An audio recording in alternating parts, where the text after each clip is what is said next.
श्री कृष्ण वंदे जगद्गुरु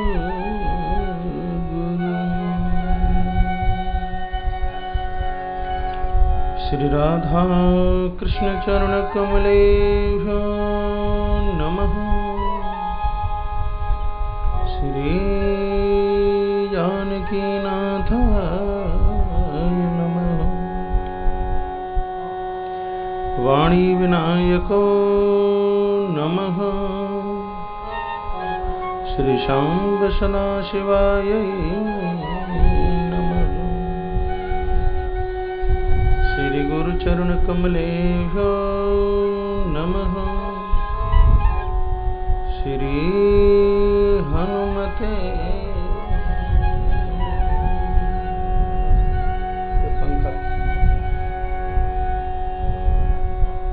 नमः। पंकजनाभाय नमः। पंकजमालिने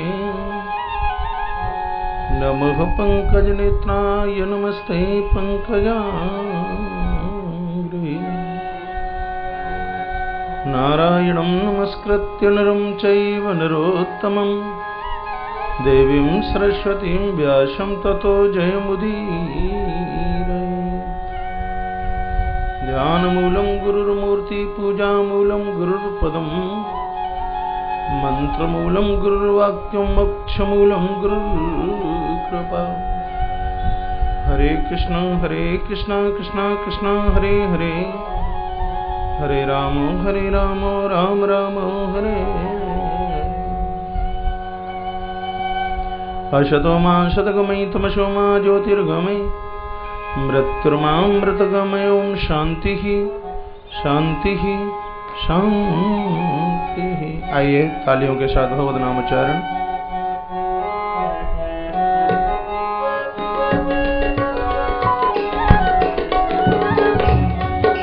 श्री कृष्ण गोविंद हरे मुरारी, हे नाथ नारायण वासुदेवा।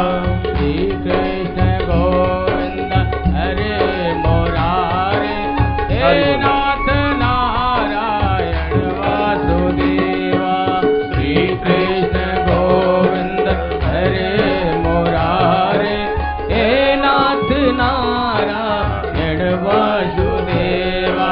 श्री कृष्ण गोविंद हरे मुरारी, हे नाथ नारायण वासुदेवा। हे नाथ नारायण वासुदेवा, हे नाथ नारायण वासुदेवा, हे नाथ नारायण वासुदेवा। श्री कृष्ण गोविंद हरे मुरारी, हे नाथ नारायण वासुदेवा।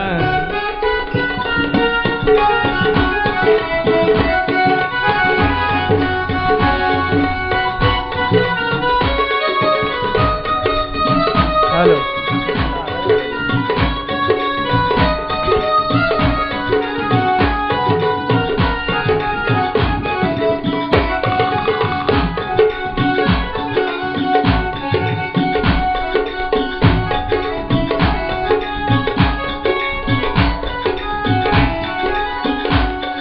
निष्काम होकर दिन रात गाऊं, हे नाथ नारायण वासुदेवा।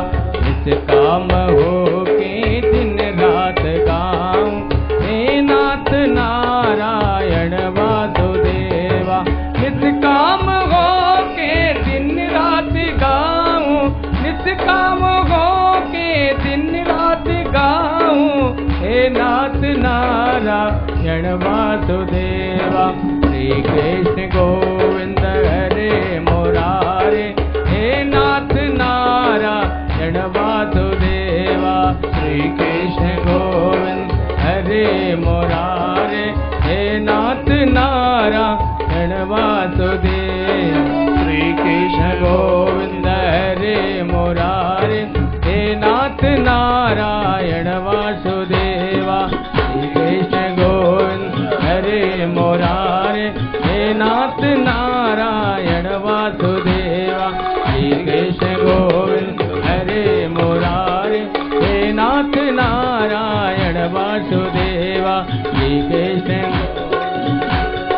कृष्णा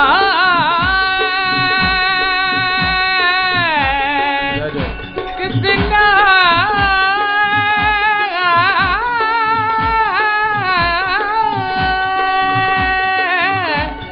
कृष्णा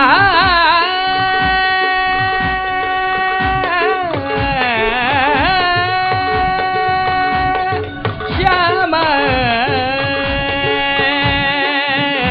श्याम श्री कृष्ण गोविंद हरे मुरारे हे नाथ नारायण वासुदेवा श्री कृष्ण गोविंद हरे मुरारे हे नाथ नारायण वासुदेवा। बोली निकुंज बिहारी सरकार की जय हो। श्री हनुमंत बलवंत महाराज की जय हो। जय जय श्री राधे जय श्री राधे जय श्री राधे श्याम।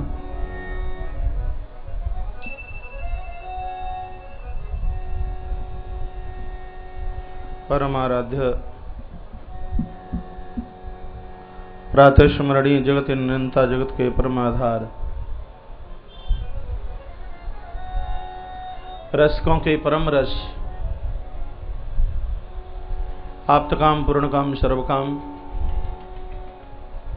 यदुनंदन भगवान प्रभु श्री बांके बिहारी जी महाराज जिनकी छत छाया के नीचे अष्टोत्तर शत 108 श्रीमद् भागवत कथा जिसकी दिव्य धारा में उगाहित होने के लिए पधारे हुए सुदूरांचलों से चलकर के आए हुए प्यारे प्रभु प्रेमी जन भक्ति और शक्ति की प्रतीक पूज्य मात शक्ति आचार्य मंडल संगीतक बंधु और आज हमारे इस आयोजन के मुख्य अतिथि भैया श्री अशोक जी शुक्ला जी उनका पूरा परिवार दतिया से भैया राजेश अग्रवाल राजेश त्यागी जी भैया राजेश त्यागी जी शुक्ला जी का परिवार बहुत लंबे समय से आश्रम से जुड़ा हुआ है। पिछले वर्ष मैंने इनकी आयोजकता में एक विराट कथा का आनंद लिया है। उत्तर प्रदेश में एक जगह पड़ती है इटावा और इटावा के पास में एक छोटा सा गांव बहुत बड़ा आयोजन इनकी आयोजकता में हुआ और मुझे ये खुशी होती है मुझे अच्छा लगता है अपनों की तरक्की अपनों की वृद्धि बढ़ोतरी हो। इंदौर झाबुआ में विराजते हैं आज हमारे मध्य में पधारे हैं जिनके हाथों से दीप प्रज्वलित हुआ है।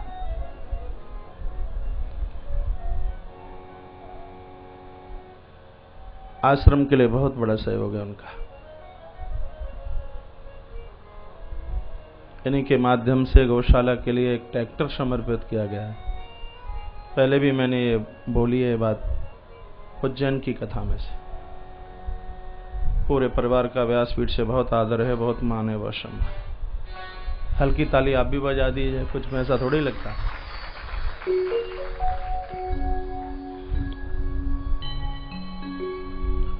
मंचस्थ आचार्य मंडल परिसर में बैठे हुए संत चरण विप्र बंधु और इस विराट आयोजन के मुख्य संयोजक श्री राधे श्याम जी अग्रवाल माता शारदा देवी अग्रवाल औरंगाबाद जालना महाराष्ट्र से कल हमारे मध्य में पहुंचेंगे। व्यासपीठ उनकी प्रतीक्षारत है। कथा के मुख्य यजमान श्री लक्ष्मीचंद जी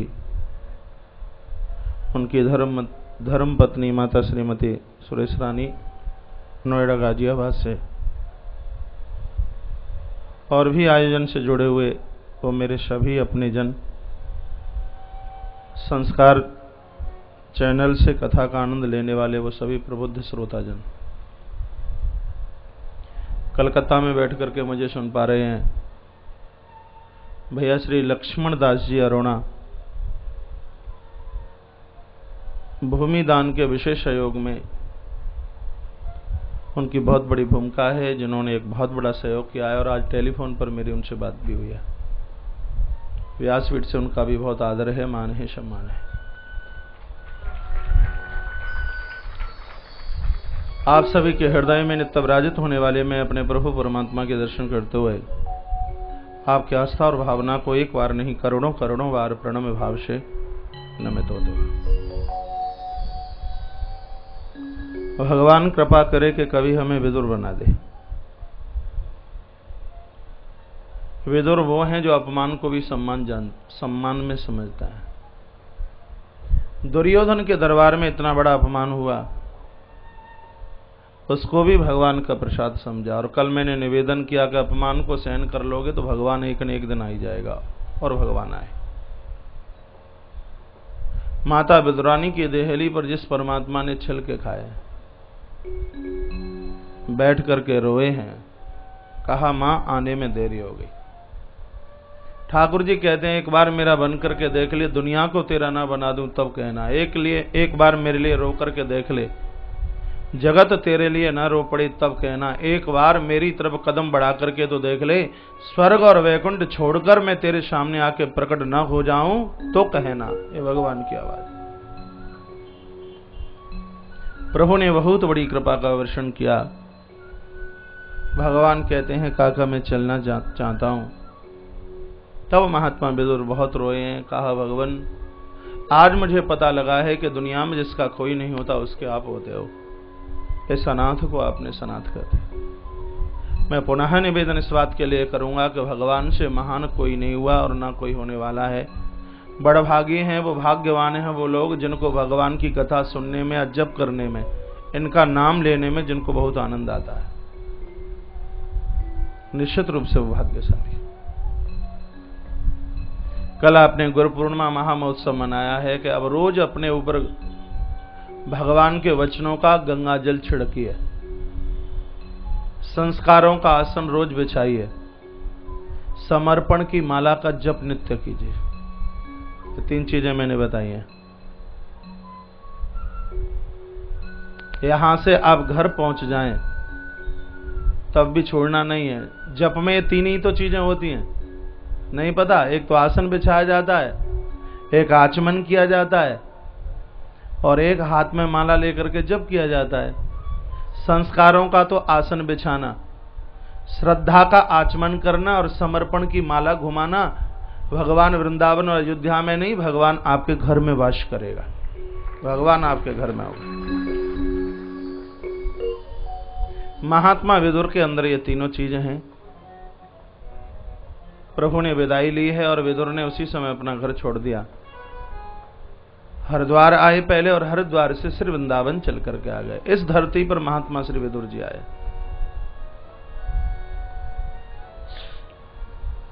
रात का समय था, दुनिया सो रही थी। जब जगत सोता है तब साधु जागता है। या निशाम सर्वभूतानां, पूरे प्राणी मात्र सोए उस समय साधु जागता है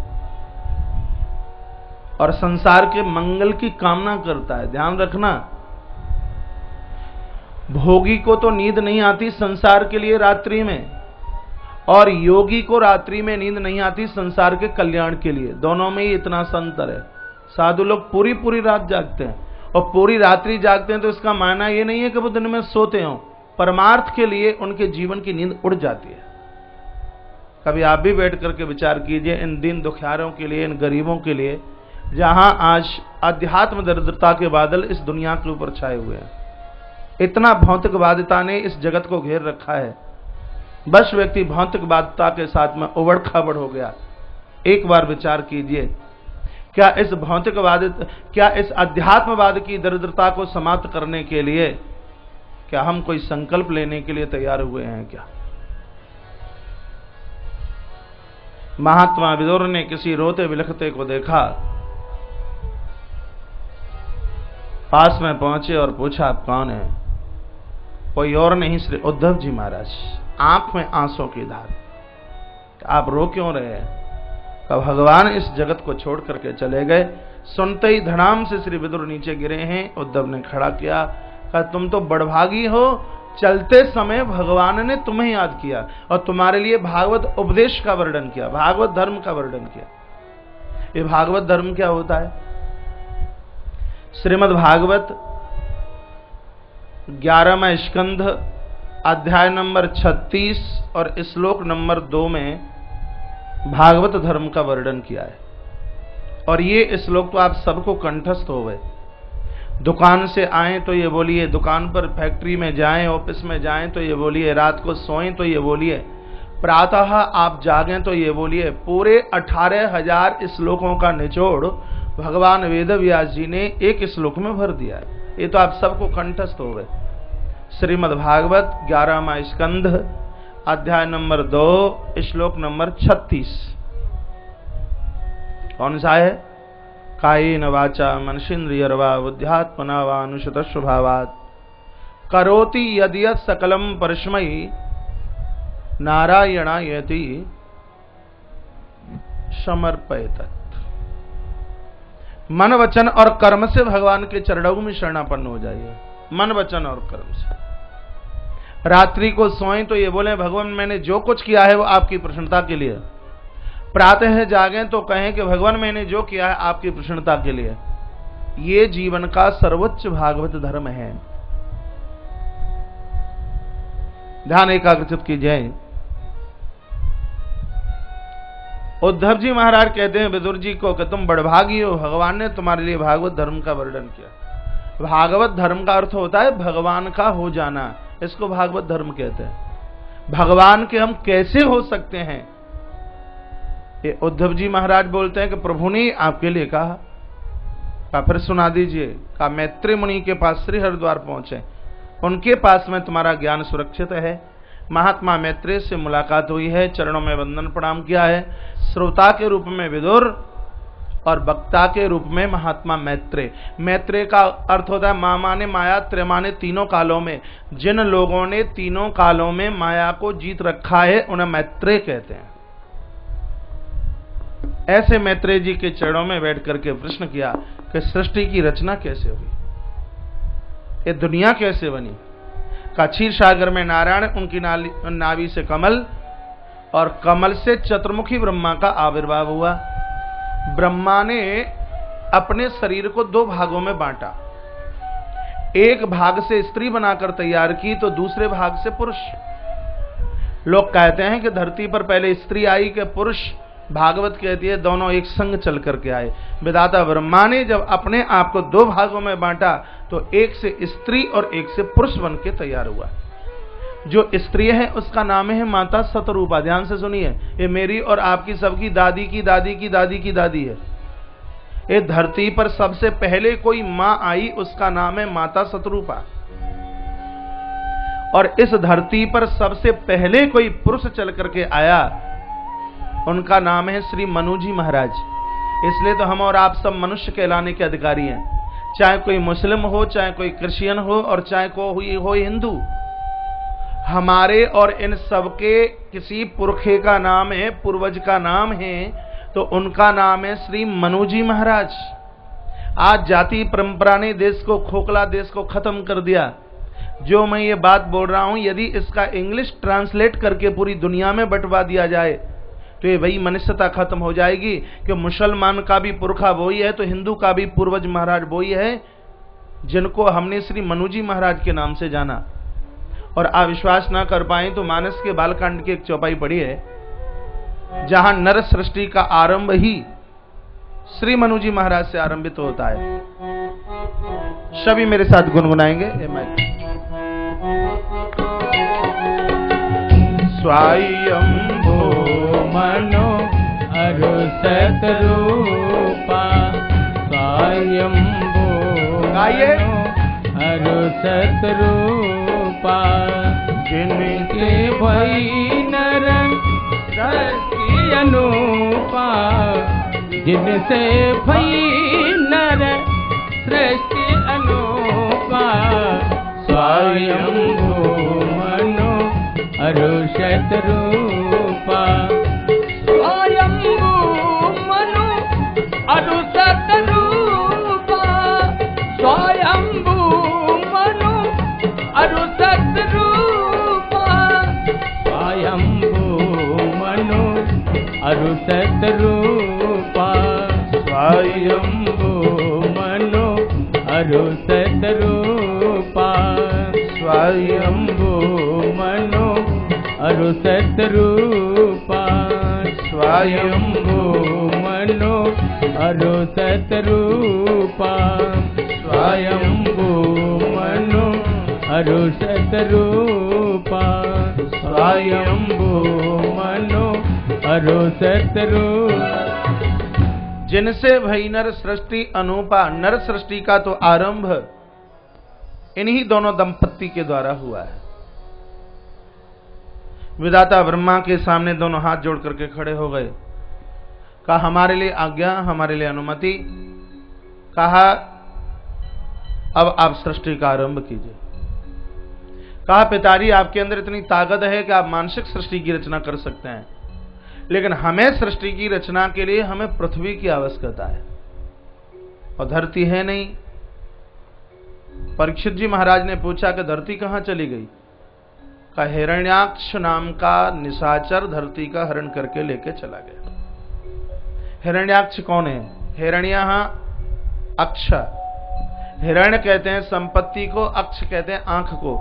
जिन लोगों की दृष्टि सिर्फ संपत्ति के ही ऊपर टिकी है, इससे आगे पीछे और कुछ जानते नहीं, श्रीमद् भागवत उनको हिरण्याक्ष के नाम से जानते, हिरण्याक्ष के नाम से उसके लिए निवेदन करती है भागवत। हिरण्य अक्षा, हिरण्याक्ष, जिनकी दृष्टि संपत्ति के ऊपर टिकी हुई है, वो हिरण्याक्ष।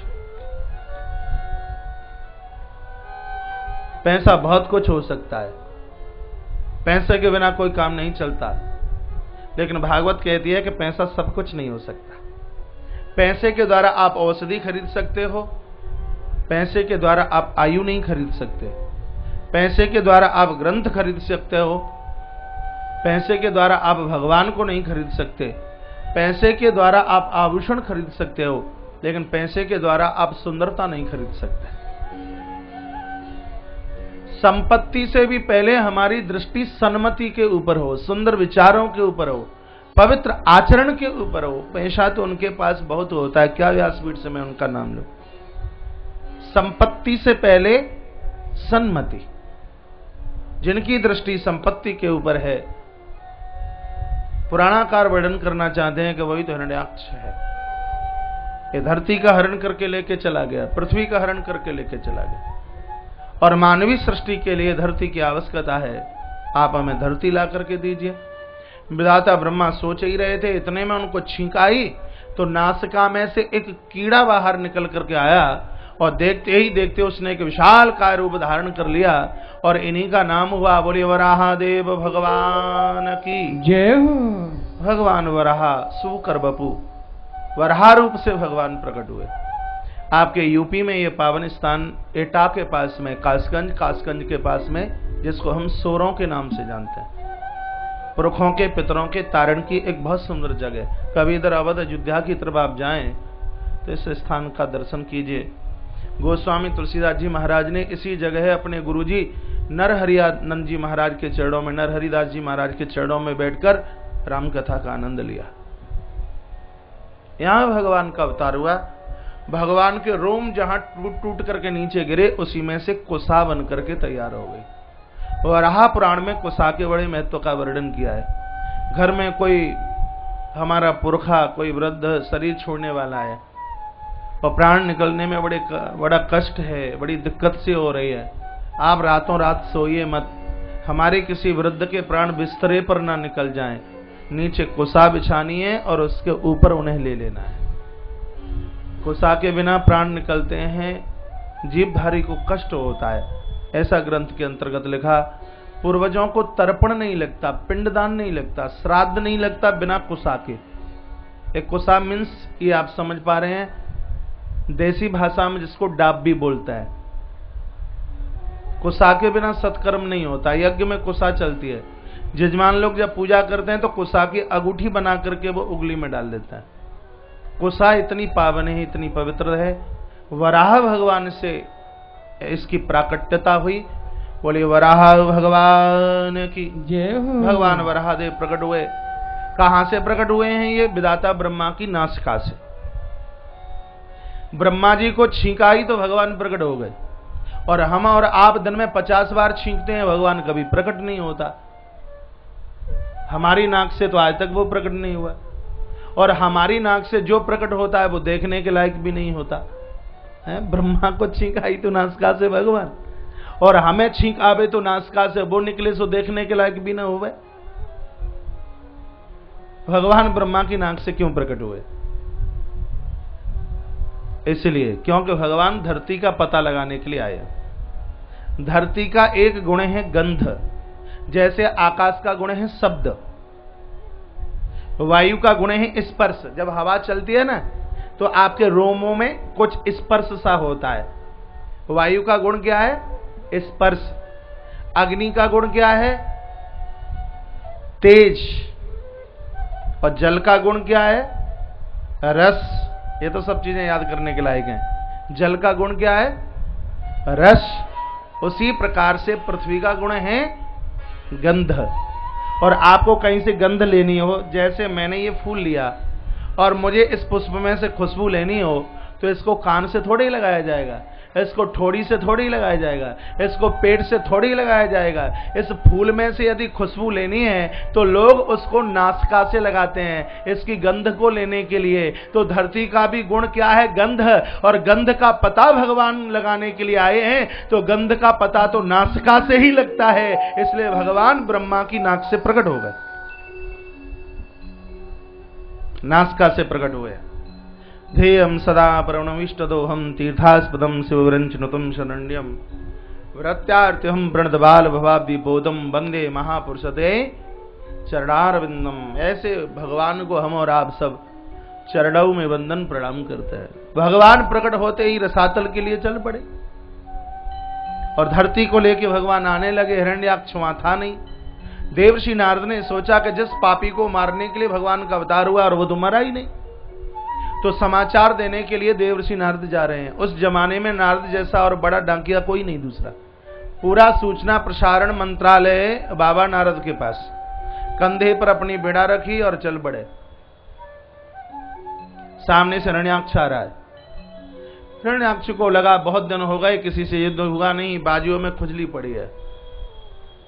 बाजुओं में खुजली पड़ने का मतलब अहंकार घिर रहा है, अभिमान घेर रहा है। और जब अहंकार चल करके आता है तो अभिमान तो संत महापुरुषों की भी कदर नहीं करता। क्या सोचता है कि सामने से महात्मा आ रहा है, कंधे पर लगा है कोई हथियार है, दो दो हाथ क्यों नहीं इसी के साथ हमारे हो जाएं।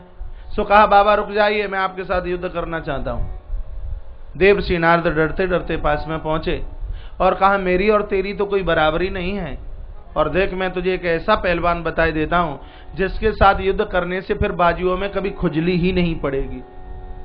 कौन है? कि वो है नारायण, वराह रूप धारण करके तेरी पृथ्वी का हरण करके लेके जा रहा है। कथा नारद और वराह की नहीं, हिरण्याक्ष की नहीं, ये कथा मेरी और आपकी है। देवर्षि नारद बूढ़े हैं, वृद्ध हैं, और हिरण्याक्ष है लोभ। ये आपके मतलब की कथा है, कान की ढपोली खोलकर थोड़ा सुनना। हिरण्याक्ष लोभ है। कोई भी बूढ़ा व्यक्ति ये ना सोचे कि अब मैं बूढ़ा हो गया कि लोभ मेरा क्या बिगाड़ेगा। युवानों का हो सकता है लोभ कुछ ना बिगाड़ पाए, और वृद्धों की कमर तोड़ दे ये लोग। बूढ़े दादा लोगों को लगता है जो कमाया है अपनी छाती पर कस करके लेकर के जाएंगे,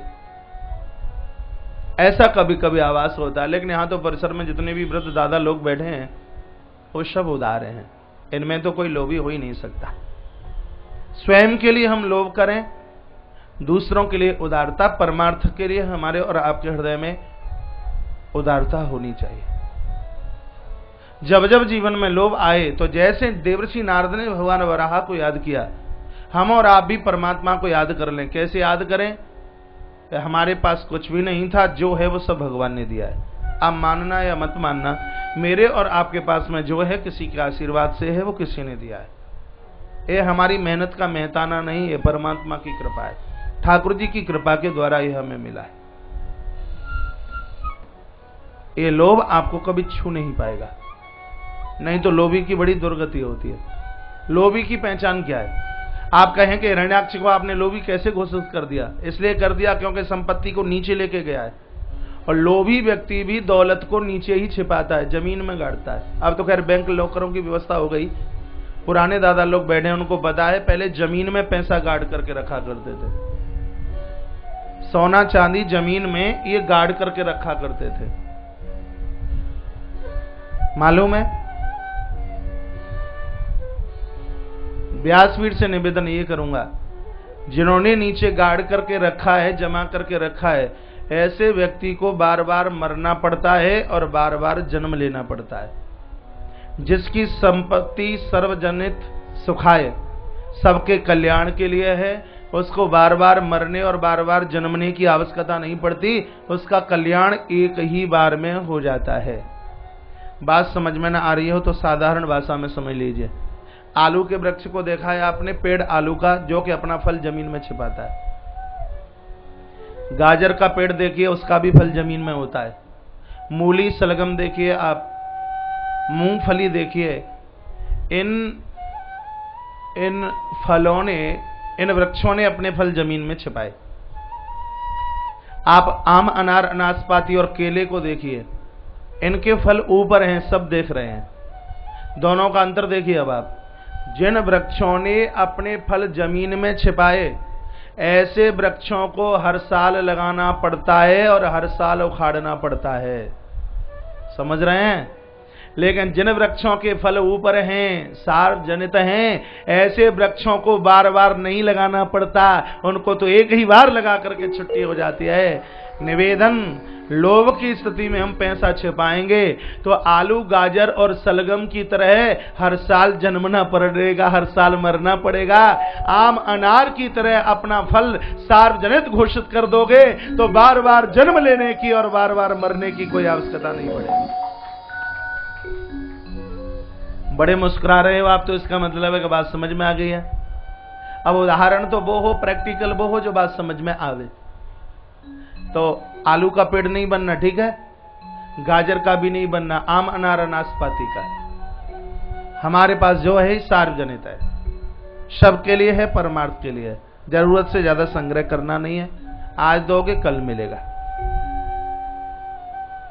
तो हिरण्याक्ष क्या है? ये लोभ का प्रतीक है। इसने जमीन को नीचे धसाया है, नीचे छिपाया है। तो इसके लिए भगवान वराह प्रकट हुए हैं। तो देवर्षि नारद ने आज इशारा कर दिया कि जाइए, ओ नारायण। नारद संत हैं और संत की कृपा से जीव लोभ को जीत लेता है। इसने पीछा किया और कहा कि कायर, तेरी बाजुओं में ताकत है। भगवान को कायर बोलता है, तेरी बाजुओं में ताकत ही, तू मेरे साथ तू युद्ध कर। भगवान ने एक दांत के ऊपर धारित कर दिया पृथ्वी को। सुखदेव भगवान कहते हैं, परीक्षित 1000 वर्ष तक भगवान का इस निशाचर के साथ युद्ध होता रहा। 1000 साल हो गए। परीक्षित ने कहा, गुरुदेव, भगवान का दर्शन एक क्षण के लिए नहीं होता और ये 1000 साल तक प्रभु का दर्शन करता रहा। कारण कहे, पूर्व के भगवान के 2 पार्षद जय और विजय ही धरती पर आकर के राक्षस बन गए। आज इनके उद्धार के लिए भगवान ने मुष्टिक उठाए और बड़ी जोर से मुंह के ऊपर प्रहार किया। शरीर से एक ज्योत निकली और प्रभु चरणों में विलीन हो गई। परीक्षित ने पूछा, 1000 साल तक युद्ध करता रहा माइक और मरा भी, तो ये भगवान के चरणों में ही जाकर के विलीन हुआ। बात समझ में नहीं आती। कहा, जन्म जन्म का पापी जीव भी जब भगवान के सन्मुख आ जाता है तो उसका आत्मोद्धार, आत्म कल्याण हो जाता है। भगवान तो अयोध्या की सभा में बोलते हैं, भैया तू मुझसे विमुख होकर के बैठा है, एक बार तू मेरे सन्मुख आ जा। आइए, गोस्वामी जी की बड़ी सुंदर पहलू है, बड़ी सुंदर चौपाई है। सभी बोले मेरे साथ, सन्मुख होय जीव मोय जब जन्म कोटि अगनाश तब। सन्मुख होय जीव मोय जब जन्म कोटि अगनाश तब। सन्मुख होय जीव मोय जब, सन्मुख होय जीव मोय जब जन्म कोटि अगनाश तब। सन्मुख होय जीव मोय जब जन्म कोटि अगनाश तब। सन्मुख होय जीव मोय जब जन्म कोटि अगनाश तब। भगवान कहते हैं, अपराधी से अपराधी व्यक्ति भी मेरे सन्मुख आ जाए तो एक जन्म का नहीं, करोड़ों जन्मों का ब्रह्म हत्यारा भी तर जाता है। इसलिए आज ये पापी भगवान के सामने आया, इसका आत्मोद्धार आत्म कल्याण हुआ। ये हिरण्याक्ष को जीतने वाली कथा नहीं, ये लोभ के ऊपर विजय प्राप्त करने वाली कथा है। मुट्ठी नहीं खुलती, भगवान ने दिया है, मंदिर में चढ़ाने का मन नहीं करता। एक बुढ़िया मां कहीं कथा सुनने के लिए गई, 100 रुपया हाथ में मुट्ठी बंद करके लेकर के आई। 4 घंटे कथा में बैठी रही, सोचती है कि अब चढ़ाऊं कि नहीं चढ़ाऊं, चढ़ाऊं कि नहीं चढ़ाऊं, चढ़ाऊं कि नहीं चढ़ाऊं। सो 4 घंटे हो गए और रहा नहीं, उससे गया। सो जैसे ही वो भैया आरती की थाली लेके आया, तो मैया जी आप आरती ले लीजिए। जब आरती ली तो वो हाथ मुट्ठी खुल गई, मुट्ठी खुली तो वो पैसा थाली में गिर गया। वो पसीने के मारे लथपथ हो गया वो नोट, तो स्वयं रो पड़ी, ओ हो अच्छा तुझे मुझसे इतना प्रेम है, तू रोवे मत, मुझे तू छोड़ करके नहीं जाना चाहता, तो कोई बात नहीं है, मैं तुझे उठाए लेती हूं। उसे उठाकर उसने खीसला में फिर रख लिया। पैसा मिला है और बढ़िया जगह यदि खर्च हो जाए तो वो ठाकुर जी की कृपा है, भगवान की कृपा है। लोगों को जीतने के लिए पुराण में बड़ी सुंदर कथा का वर्णन ये किया गया। तत्पश्चात भगवान वराह ने वही पृथ्वी विधाता ब्रह्मा को दी है। विधाता ब्रह्मा ने मनु महाराज, माता शतरूपा, और फिर इन दोनों ने, इस दंपत्ति ने मानवीय सृष्टि का आरंभ किया। तो 5 संतानों का जन्म हुआ है। 3 तो आई बेटी, सबसे पहले बेटी आई। उन माता पिता को तो भगवान के नाम की ताली बजानी चाहिए जिनके घर में प्रथम बिटिया चल के आए, पहले बेटी आए, उन्हें खुशी जतानी चाहिए। भगवान ने बड़ी कृपा की है, साक्षात दुर्गा आई है, लक्ष्मी आई है। देखिए बेटियां कितनी खुश हो रही हैं। आज हमारी मम्मी होती, पापा होते तो कितना अच्छा होता। कल बुला लेना, द्वारा बोल देंगे। पहले बेटी आवे, आप नसीबवान हैं। आप ये सोचें कि बेटे वाले माता पिता बड़े हैं, नहीं, बेटी वाला पिता, बेटी वाली मां बड़ी है। महाराज दशरथ के यहां राम आए हैं, इसलिए इनकी वैल्यू महानता नहीं है। राम के आने से पहले बेटी कोई शांता आई। वसुदेव जी महाराज के यहाँ कृष्ण आए हैं, इसलिए बहुत बड़ी वैल्यू नहीं। कृष्ण से पहले कोई बेटी सुभद्रा आई है, इनकी महानता इसमें है। बेटी आवे प्रश्नचित्त हो जाइए। जिनके घर में बेटी नहीं होती तो क्या आप ये समझते हैं कि वो खुश हैं, वो प्रसन्न हैं? वो घर तो उबड़ खाबड़ जैसे लगते हैं। कभी बेटी की विदाई जिन्होंने की है, वो देखिए ऐसा लगता है घर लुट गया हो, ऐसा लगता है कि घर पिट गया हो, ऐसा लगता है कि बिल्कुल घर को उधेड़ दिया गया हो। जब बेटी की विदाई की जाती है, घर की स्थिति ये हो जाती है। बेटियों से तो रौनक जौनक बनती है। त्योहारों में बेटियां घर आती हैं, सावन में आवे भैया, दोज में आवे, ऐसा लगता है कि घर की चारों दीवारें ठुमका लगा लगा करके नाच रही हो, नृत्य कर रही हो। बेटियों से तो इतना सुहावना लगता है, इतना बढ़िया लगता है, इतनी खुशी लगती है। बेटी बाहर पढ़ती है, देखिए 2-4 दिन के लिए भी वो हॉस्टल से आ जाए, स्कूल से आ जाए, ऐसा लगता है कि घर नाच रहा हो, नृत्य कर रहा हो, इतना बढ़िया लगता है। पहले बेटी आई मनु जी महाराज के घर में, बड़े प्रसन्नचित्त हुए। और फिर एक बेटी आ गई, तब मनु जी महाराज कहने लगे 2 तो आ गई, प्रभु जी बड़ी कृपा हो, एक और आ जाए तो फिर तीसरी आ गई। आकुति देवहूति श प्रसूति ऋत विश्वता, ये 3 बेटी हैं, आकुति, देवहूति और प्रसूति। 3 बेटियों के बाद में 2 पुत्रों का जन्म हुआ, जिनका नाम है उत्तानपाद और प्रियव्रत। माता पिता बड़े संयमी हैं। और अभी मैं वेवर में रामकथा 108 कुंडी लक्ष्मी नारायण महायज्ञ के साथ कर रहा था, और वहां ये बात मैं बोल रहा था, और यहां मुझे पुनः वो बात याद आ रही है कि पिताजी हो वे संयमी और माता हो पतिव्रता, तो उनके घर में लायक औलाद का जन्म होता है। ध्यान से फिर सुनेंगे। पिताजी के जीवन में संयम है, माँ के जीवन में पतिव्रता है, पतिव्रता धर्म है। उनके बच्चे कभी बिगड़ नहीं सकते, उनके बच्चे कभी संस्कारों की पर्दी से बाहर नहीं हो सकते। बहुत बड़ी बात बोल गया हूं। माँ के जीवन में तो पातिव्रत धर्म, अपने पति के अलावा आंख में कोई और पुरुष न बैठा हो,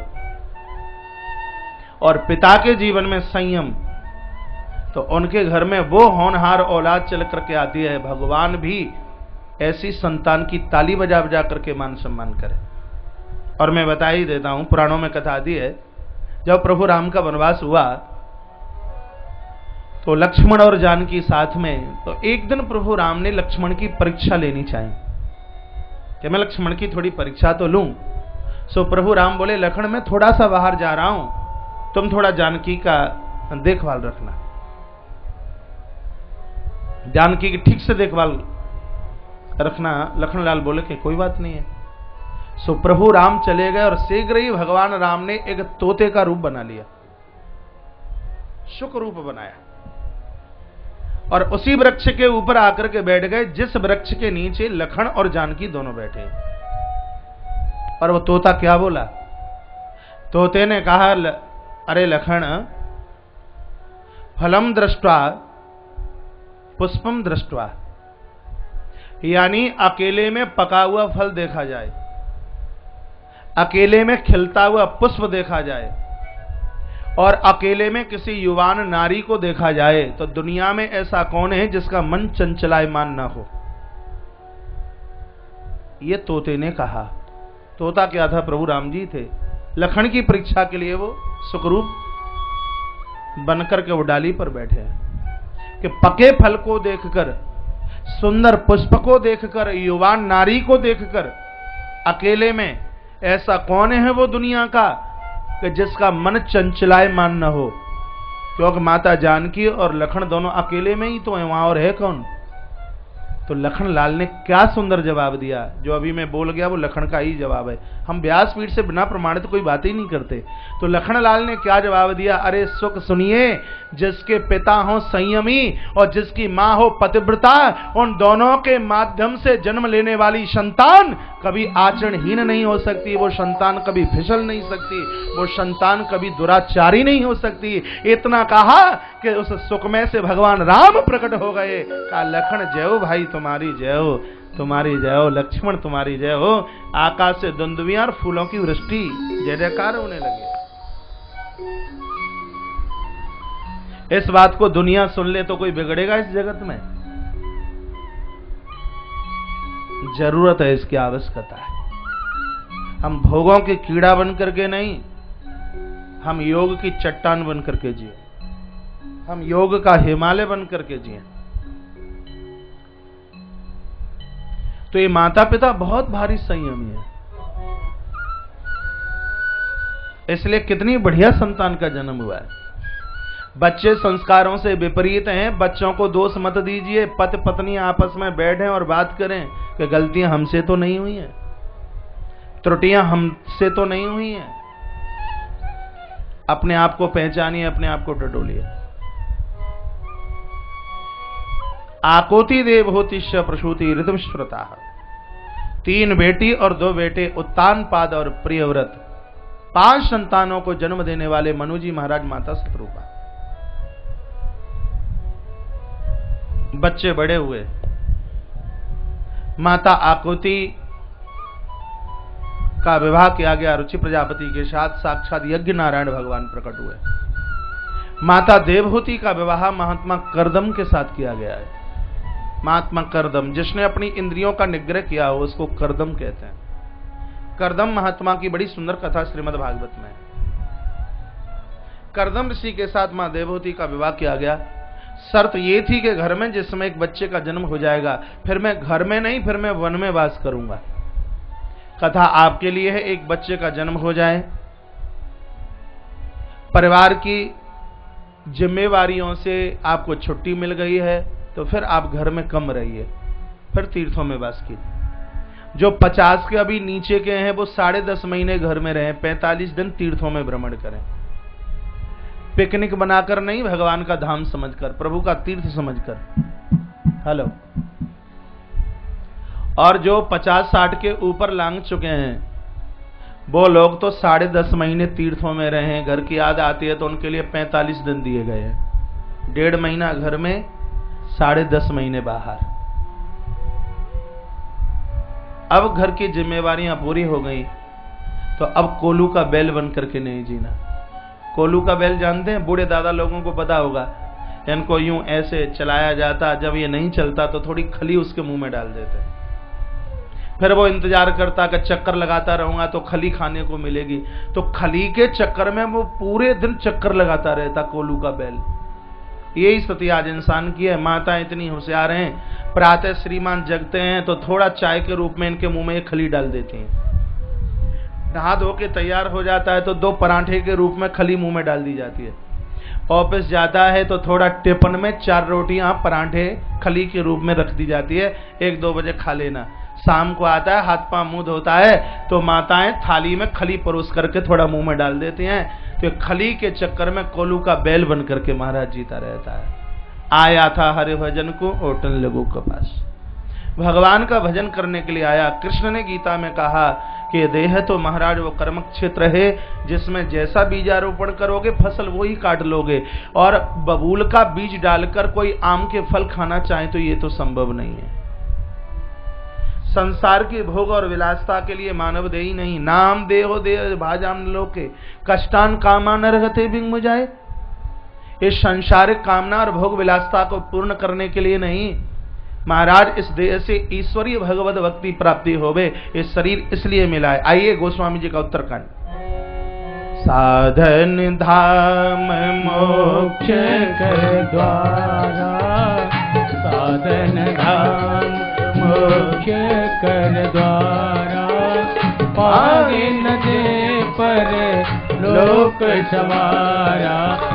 साधन धाम मोक्ष कर द्वारा, पागे न दे पर लोक समारा। साधन भागी मां नुसतन पावा, बड़े भागी मां नुसतन पावा। दुर दुर्लभ सद ग्रंथ निगावा, सुर दुर्लभ सद ग्रंथ निगावा। साधन धाम मोक्ष कर द्वारा, मांगी न दे पर लोक समारा। साधन धाम मोक्ष कर द्वारा, मांगी न दे पर लोक समारा। साधन धाम मोक्ष कर द्वारा, ये शरीर तो परमात्मा को प्राप्त करने के लिए एक अनुपम साधन है। थोड़ा सा मेरी तरफ ध्यान दें आप।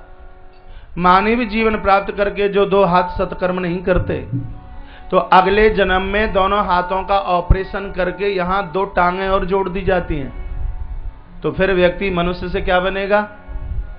हाँ, जानवर। आप मनुष्य से देव बने, बहुत अच्छी बात है, लेकिन मनुष्य से हम कुकर सूकर बन जाएं ये तो ठीक नहीं है।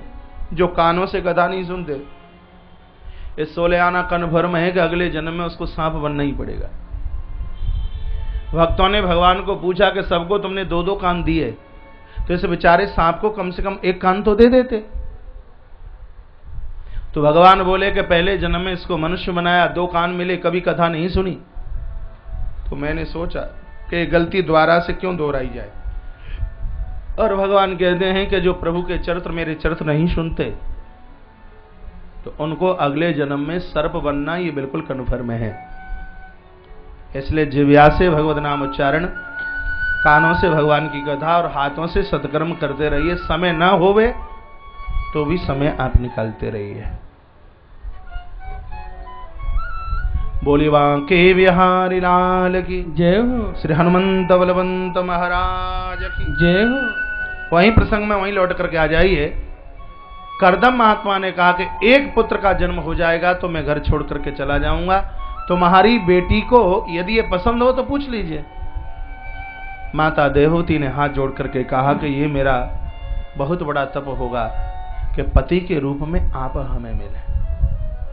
कभी कभी माताओं को बड़ा बुरा लगता है जो पति सत्कर्म करे, पारमार्थ का काम करे। एक तो कोई देवी बोलती अच्छा तो कौशिक महाराज के साथ वृंदावन ही चले जाना, अब दुकान फैक्ट्री से तो कोई मतलब ही नहीं है। एक माँ इसलिए परेशान है कि पति भजन नहीं करता, एक इसलिए परेशान है कि उसको लगता है कि ये भी तुलसीदास न बन जाए। ये बनते नहीं है तो सब बने बनाए अपने आप आते हैं। और आपका पति भजन करता है, सत्कर्म करता है, आपको तो दिन में 10 बार भगवान की आरती उतारनी चाहिए। क्यों? क्योंकि आपका नाम धर्म पत्नी है, आपका नाम भोग पत्नी नहीं। आपका नाम भोग पत्नी होता तो ये बात मान लेते कि मां डर गई, वो भजन की तरफ चलता है। तुम्हारा ये पत्नी शब्द तो सार्थक तब ही होगा जब तुम्हारा पति भगवान की आराधना परमार्थ में लगे। ये धर्म पत्नी नाम शब्द सार्थक तो तब ही होगा। आपने भी तो ये सुना होगा कि पत्नी को धर्म पत्नी कहा जाता है। एक बार के लिए उसको कोई धर्म पति भले ही ना कहे, लेकिन आपको धर्म पत्नी कहा जाता है। मां देवहूति इतनी खुश है, इतने प्रसन्न है और कहा शर्त मुझे स्वीकार। देवहूति माता का विवाह महात्मा कर्दम के साथ कर दिया गया। मनुजी महाराज घर चले आए हैं। 10,000 साल व्यतीत हो गई, अभी तो महात्मा को यह भी ना पता कि हमारा विवाह हो गया है। एक दिन बोले, देवी तुम कौन हो? आज बच्चे की भांवर पढ़ करके आवे और पत्नी को दूसरे ही दिन ये बोल दिया जाए कि कौन हो तुम, तुम्हारा परिचय क्या, तो मुंह लटक करके 5 किलो का हो जाए। देखिए ये भी कथा है। 10,000 साल व्यतीत हो गए और महात्मा को ये ना पता कि मेरा विवाह हो चुका है। का कौन हो तुम? विवाह करना बुरा नहीं, लेकिन विवाह का गुलाम बन जाना बहुत बुरा है। चाय पीना बुरा नहीं है, चाय का आदी बन जाना बहुत बुरा है। कभी कभी तो कहते हैं महाराज जब तक एक कप चाय ना पी लेते तब तक तो हम प्राइवेट मैदान भी नहीं जाते। अरे चाय का आदी नहीं, हमें भगवान का आदी होना चाहिए। ठाकुर जी के चरित्रों का हमें आदी होना चाहिए, हमें व्यसनों का आदी नहीं।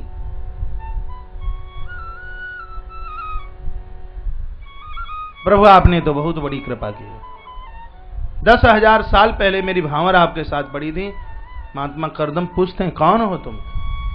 10,000 साल पहले मेरी भांवर आपके साथ पड़ी, मैं आपकी पत्नी हूं। आंखें भराई महात्मा कर्दम की, रो पड़े, कहा देवी ये मेरा भाग्य है कि तुम जैसी पत्नी मुझे मिले। देवी मैं तुम्हारे लिए क्या कर सकता हूं? वरम्ब्रूहि वरदान मांगिए। तो कहा कि नारी की मांग का सिंदूर शाश्वत बना रहे, आपकी लंबी आयु हो और मुझे क्या चाहिए। लेकिन हृदय की लालसा तो यह है कि नारी की सुंदरता, उसके संतान से आप कृपा कीजिए एक पुत्र का जन्म हो जाए। नया रूप धारण किया है, बिंदुसर नाम के कुंड में डुबकी लगाई। माता देवहूति और महात्मा कर्दम के माध्यम से महाराज 9 बेटियों का जन्म हो गया। कितनी बेटी? 9 बेटी। जिसके घर में 9 बेटी आवे उसके घर में भगवान जरूर आएगा। जिनको ईश्वर चाहिए पहले घर में 9 बेटियों को जन्म दे। घबरा तो नहीं गए? हाँ? 9 बेटी नवदा भक्ति है। और वैसे भी 9 हो जाएं तो कोई चिंता की बात नहीं, क्योंकि जिसने जन्म दिया विवाह की व्यवस्था उसने पहले कर ली है। श्री नरसिंह जी की मुझे कथा याद आती है। जब ये भात भरने के लिए जा रहे थे बिटिया रामा के यहाँ, तो टूटी गाड़ी, बूढ़े बैल, 50 महात्मा बैठे और गाड़ी रास्ते में बिखर गई। भगवान एक भेष बना करके आ गए, हाथ में अपने औजार सब लेकर के,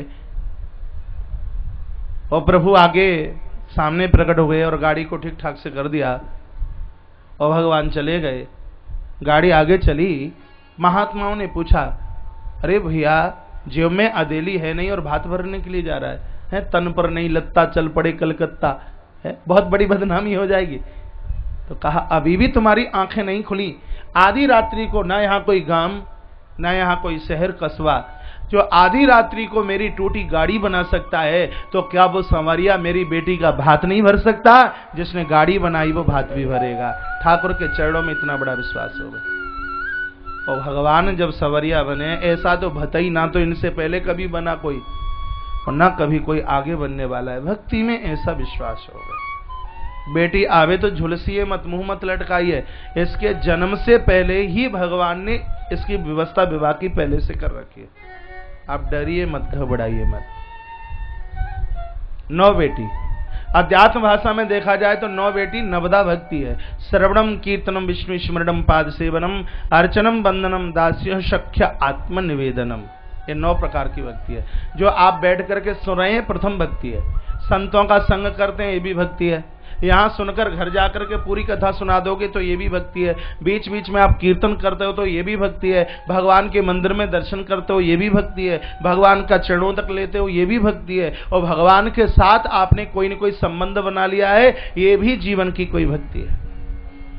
9 में जिनके नवमयी जिनकै एक होई, नव में जिनके होई, नारी पुरुष सच राचर कोई, नव में जिनके होई, नव में जिनके एक होई, नव में जिनके एक होई, नारी पुरुष सच राचर कोई, नारी पुरुष सच राचर कोई, नव में जिनके एक होई, नारी पुरुष सच राचर कोई। 9 प्रकार की भक्तियों का वर्णन किया। गोस्वामी जी तो कहते हैं कि 9 में से यदि एक भी भक्ति चल के आ जाए, चाहे स्त्री हो चाहे पुरुष, महाराज जीव का कल्याण निश्चित रूप से होगा। तो 9 बेटी तो नवदा भक्ति है। जिसके जीवन में 9 प्रकार की भक्ति आवे और उसके जीवन में भगवान ना आवे, ऐसा हो ही नहीं सकता। पहले 9 बेटी आई और तत्पश्चात कार्तिक का महीना शुक्ल पक्ष पंचमी, ठीक दोपहर के समय है 11:48 पर आंगन में साक्षात कुटिया में भगवान प्रकट हो गए, जिनका नाम है बोली कपिल देव भगवान की जय। भगवान कपिल देव प्रकट हुए। नाम बहुत सुंदर रखा है, कपिल। तुम्हारे घर में बेटे का जन्म होवे तो उसका नाम भी कपिल रख देना। भगवान का नाम है कपिल। नाम भगवान का यहां कपिल क्यों पड़ा? हिंदी साहित्य में बंदर को कपि कहते हैं। ये तो आपने भी सुना होगा। बंदर को क्या कहते हैं? कपि। और बंदर बहुत चंचल होता है, उसी प्रकार से मन भी बहुत भारी चंचल है। जिसकी कृपा से मन वश में हो जाए, महाराज उस परमात्मा का नाम है कपिल। माता देवहूति के सामने प्रवचन करने के लिए भगवान प्रकट हुए। पिताजी ने तो 3 परिक्रमा लगाई, बन के लिए चले गए। माता सामने आई है और कहा, तम त्वागताहं शरणं शरण्यं। हे पूरे जगत को शरण देने वाले परमात्मा, स्वभृत्य संसार तरफ कुठारम, मेरे वासना के वृक्ष को काटने के लिए आपका नाम कुठार यानी तलवार की तरह है। मैं आपके श्री चरणों में चल करके आई हूं, भगवान कृपा कीजिए, मेरा उद्धार कैसे हो। तो यहां से भगवान की वाणी खुल रही है, कसतम प्रसंगान मम वीर संविदो। माता संतों का साथ कीजिए। ध्यान से सुन लीजिए, ये माता देवहूति और कपिल का चरित्र है। ये समझ में आ गया तो मन भटकेगा नहीं दुनिया में। फिर क्या कहा कि शताम प्रसंगान मम वीर संविदो। हे मां, संतों का साथ कीजिए। इनका संग करने से मन की चंचलता समाप्त हो जाती है। मैया ने पूछा कि संत की परिभाषा क्या है, किसे संत कहते हैं? ये मैंने कई बार निवेदन किया, जिसके संस्कारों का कभी अंत नहीं होता वो संत है। जो कभी साधना से विश्राम नहीं लेता वो साधु है। माता इन चरणों में बैठ करके मन एकाग्रचित हो जाता है, क्योंकि इनके चरणों में बैठने से सत्संग मिलता है, और मन को वश में करने की बढ़िया औषधि वो सत्संग है। मैया ने पूछा तो थोड़ा संत की परिभाषा बताइए। का जिसको कभी क्रोध नहीं आता, स्वप्न में भी जिसको क्रोध नहीं आता, वो संत है। महाराष्ट्र में एक बहुत बड़े संत हुए जिनका नाम है तुकाराम। बड़े बढ़िया संत। डोंगरे जी महाराज अपने प्रवचन में बहुत सुनाते थे इनकी कथा। इतने बढ़िया संत हैं, लेकिन पत्नी बड़ी झगड़ालू है। दिन में 4-6 बार धक्का न दे दे तब तक चैन ही ना पड़े। भाग्य से बढ़िया पति मिलता है तो भाग्य से बढ़िया पत्नी भी मिलती है, तो बड़ा झगड़ा करती है, बड़ा कलह करती है। एक दिन की बात, ये कहीं गांव बाहर गए थे तो लोगों ने इनको एक गन्ने का गठरा दे दिया। महात्मा जी ऐसे हैं, कभी संग्रह तो करते नहीं, तो रास्ते में छोटे छोटे बच्चों को वो गन्ने के टुकड़े बांटते बांटते आ रहे हैं। एक गन्ने का पीस रह गया। किसी ने झगड़ा घर में करने के लिए, लोगों को झगड़ा भी बहुत अच्छा लगता है, तो किसी ने माचिस की तीली जाके लगा दी कि आज तो तुम्हारे भामा साहा गन्ना बांटते बांटते आ रहे हैं। सो दरवाजे पर लड़ने के लिए